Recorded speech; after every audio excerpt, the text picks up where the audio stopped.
All right, it's Thanksgiving 2023. It was time to finally do another Walipini update. Would have been nice for me to get a little bit more work done in here, but it's at least a little bit more orderly. If you've seen the previous videos, you'll see that there's been some changes. There used to be a wood burning stove there, and that little workstation used to be right here. So I made these changes for a couple of reasons. One, to make it more handicapped accessible, which I'll talk about in another video. But also that my plants are getting taller, and as they get taller, they're going to need the higher headroom that's on this side, which is also a heat absorbing wall, versus over there where the ceiling is a lot shorter. But again, might talk about some of that stuff a little more. I have other plans for this space. So let's give a quick walkthrough, and then I'll come back and talk about more specific things. I have fans on, which I turned down so we can hear better. Normally there would be a little bit more fan noise. So this is a fig tree. It's been doing all right. The fruit, even when it was outside, was getting mold on it and stuff. I mean, I know in here there's higher humidity, but so I'm thinking there might be something going on there. Peppercorn plant doing pretty well. All these peppers that you see here were actually in buckets outside. I brought them in. Now we're eating them. This looks like my lime tree budding out here.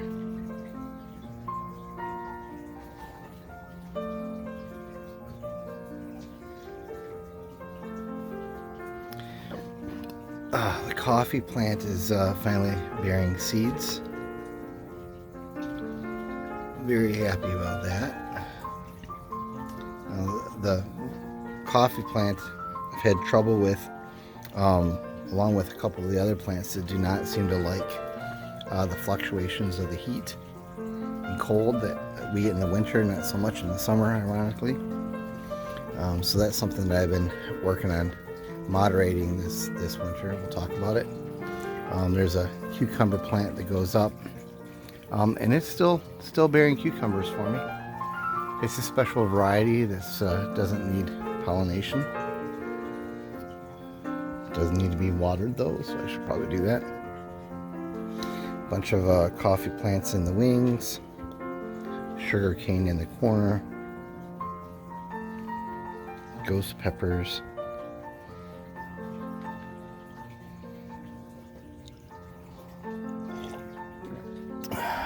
Various herbs like chamomile.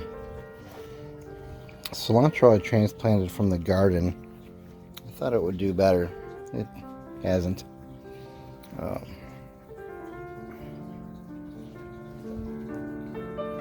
Here in the corner is the where the fans are blown from the ground to air heat transfer system.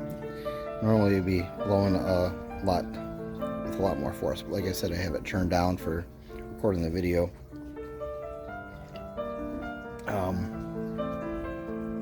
It does well, we can talk about that some other time. Now that we're in my third year with it, I have some more thoughts. This is a lemon plant that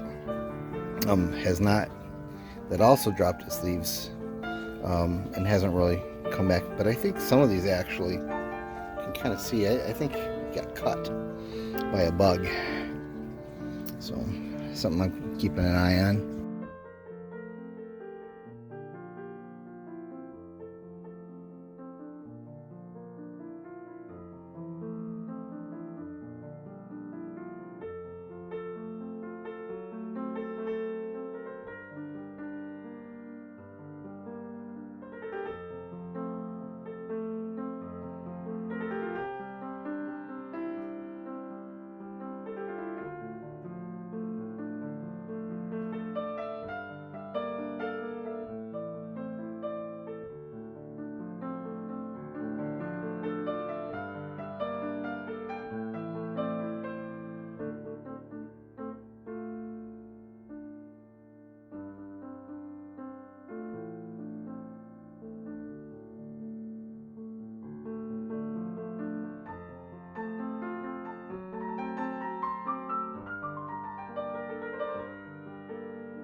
This is the ivy plant from my wedding more than 25 years ago.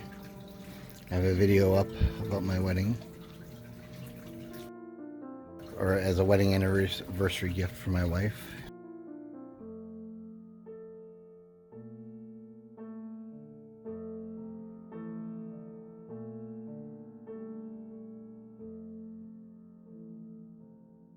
The olive trees, I moved over here. They were on the other side.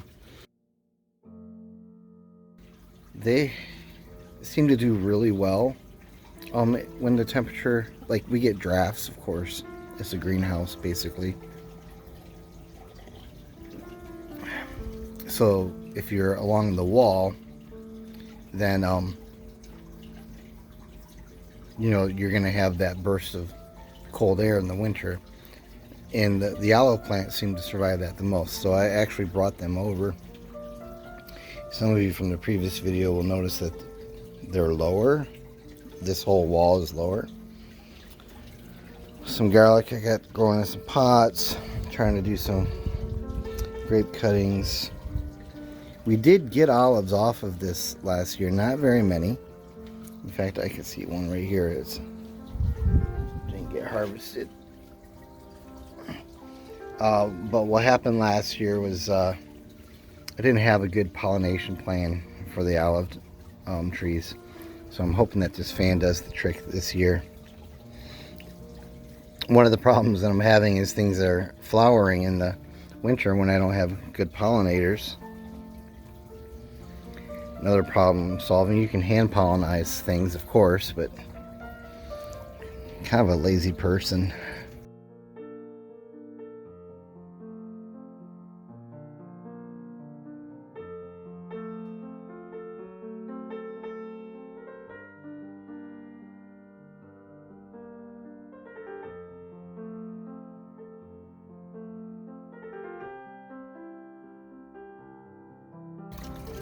Green tea plant is going to be flowering soon.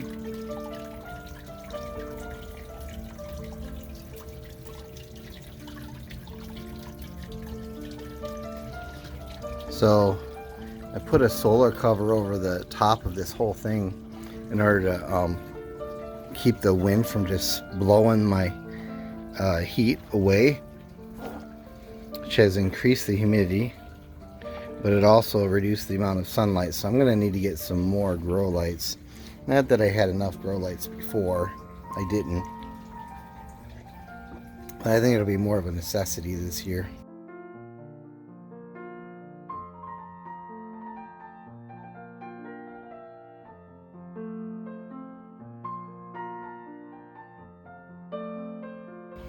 So now let's go through and give a little bit more of a detailed tour, talk about different things. Here's the ground to air heat transfer system. One of the things that I've noticed is that when this is on full time, yeah, it does moderate the temperature, and it comes out never more cold than 55 on the other side, give or take.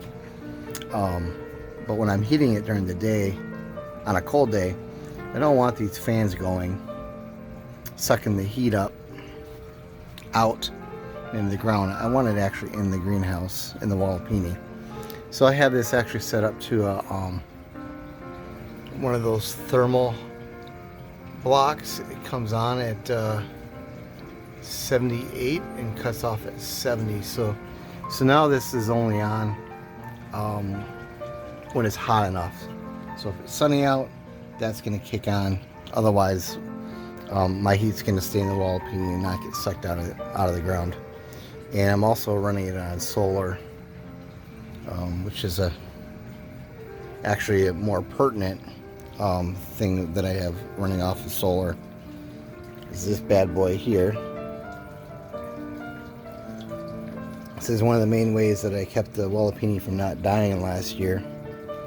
Not ideal in some respects, and it's set up, or will be set up shortly, so that the line is only energized when it gets down to a certain degree, certain temperature, and then it comes on. sort of as a fail-safe more than anything this year, I hope.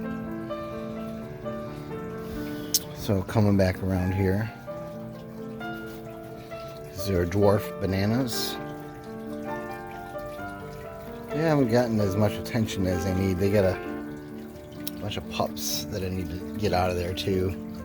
Actually, it's something that has to happen in all these plants, really.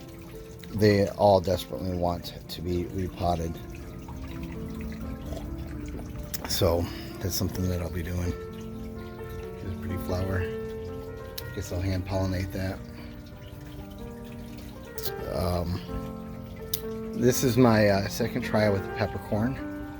This one seems to be doing really nice. Gonna have to trellis it up a little bit further.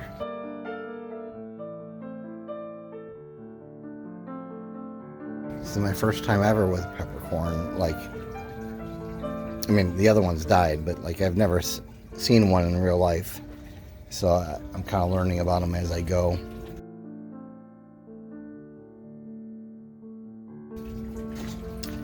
Cucumbers, like I said, are doing okay, although they do want some water.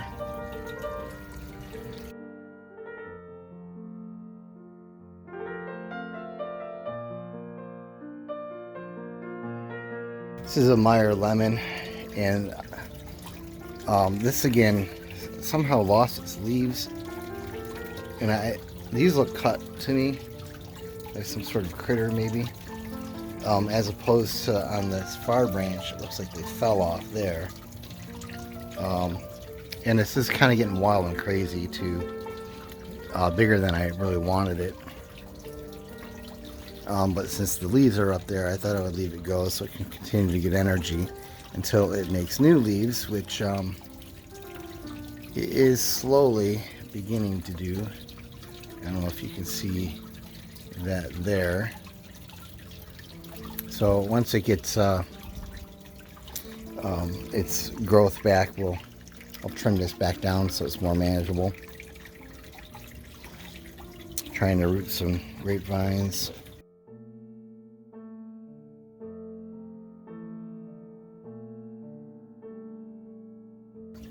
Now, the big change this year, which I didn't mention last time, is this Minisplit. This is why I took out the wood-burning stove. Well, I mean, there wasn't a complete correlation, but I needed the space over there. But I'm really hoping the Minisplit can certainly take the place of that kerosene heater for sure. So far it's done really well. We've had some cold nights and it holds things at temperature okay. I haven't blown on the coffee plants, and those are the things I'm the most worried about. So we had licorice out in the garden this year, to mixed effect, and we saved some of the roots for planting next year, but I thought I would see how some grow here in the Walipini. You can see that this one's starting to sprout some leaves. This one here, I don't know, that might be the making of one. I don't know if you can see that in there. And this one maybe too. So I was really starting to think that they weren't ever going to do anything. I could be wrong. They're coming, I guess. So we'll see how that goes. Yes, I growing some dandelion for salad greens. I'll probably trim this one back. This is a pepper plant that needs to be repotted badly. Speaking of dandelions, I've got a pretty white one here, and this one's going to be a kind of a pink, lavender purplish one. I have a video on that too. I like them. I like having things that are a little bit unique. So what else could I talk about in here? I mean, you can see there's lots of peppers.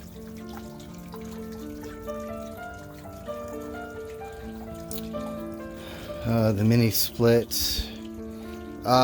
Something about the Minisplit, it is probably not as powerful as might be ideal. given that so much of the heat wants to escape anyway. But it's on 110, so that I have the option of connecting it to either a generator or solar power.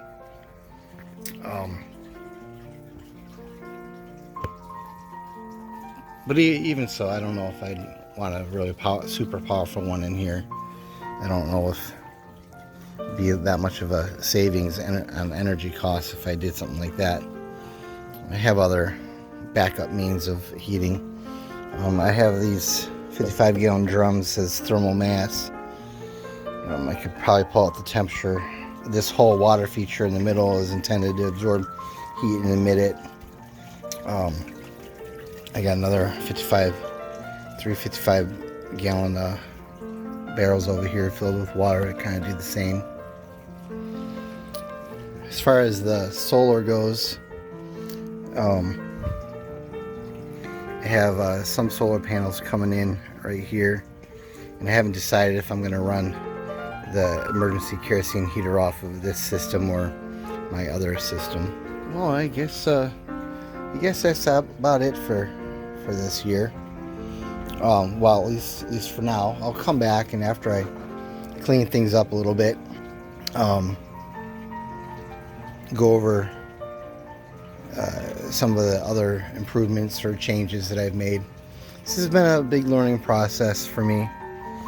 This is my third winter in, and every winter I've changed it up dramatically, and that's one of the reasons why almost everything is planted in pots, because I just can't decide where the best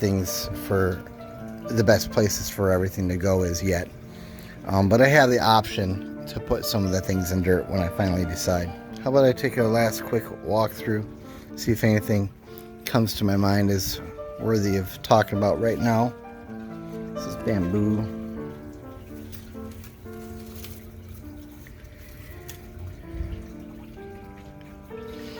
I'm thinking about putting a couple birds in here. What do you think? I mean, I think it would be awesome. I got this little plant as a gift from someone. I have no idea what it is. Anyone want to tell me? Not the geranium above it, but inside the potting container. Oh. Fish wants some food. Aphids are always a problem. Not so much on this plant, but there's some there, I think. Been going after them. I'm going to have to really attack them soon. I use neem oil and Castile soap and peppermint oil. These pineapples come from the tops of pineapples that we bought at the store. There's 3 or 4 of them back here. This one's doing really well, but needs to be repotted. A couple on the back. Well, I suppose that's about it for now. Post your questions. I'll try to answer the questions at least. And thanks for watching.